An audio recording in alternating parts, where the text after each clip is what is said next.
AI artificial intelligence படு வேகமாக வளர்ந்து வரும் நிலையில் செயற்கை நுண்ணறிவின் தந்தை என போற்றப்படும் காட்ஃபாதர் ஜெஃப்ரி ஹிண்டன் மீண்டும் ஏஐ குறித்து தனது கவலையை வெளிப்படுத்தியுள்ளார்.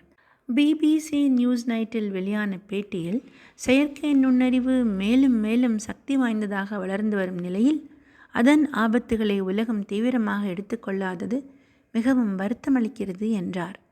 அவரது பணியே இன்றைய ஏஐ அமைப்புகளுக்கு அடித்தளமிட்டாலும் அதே அமைப்புகள் இப்போது மனித குலத்திற்கு கடுமையான அச்சுறுத்தல்களை ஏற்படுத்துவதாக எச்சரித்தார். இந்த செயற்கை நுண்ணறிவு வளர்ச்சியின் வேகம் அதை கட்டுப்படுத்தும் முயற்சிகளை மிஞ்சிவிட்டதாக கூறினார்.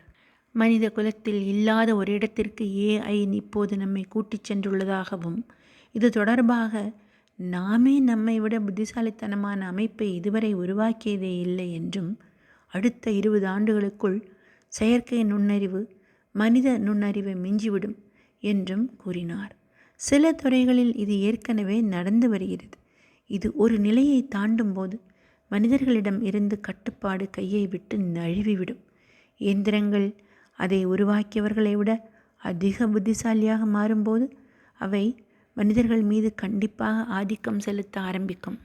மனிதர்கள் மீது அக்கறை இல்லாத வகையில் ஏஐ டூலை நாம் உருவாக்கினால் அவை நம்மை அழித்துவிடக்கூடும். அதே நேரம் பேரழிவுகள் தவிர்க்க முடியாதவை அல்ல. செயற்கை நுண்ணறிவு அமைப்புகள் இன்று எப்படி டிசைன் செய்யப்படுகிறது, எப்படி ட்ரெயின் செய்யப்படுகிறது என்பதை பொறுத்தே அதன் ஆபத்துகள் அமையும்.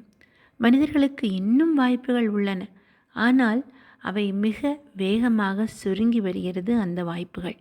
எனவே உரிய நேரத்தில் சரியான முடிவை நாம் எடுத்தே தீர வேண்டும் என்கிறார் காட்ஃபாதர் ஜெஃப்ரி ஹிண்டன்.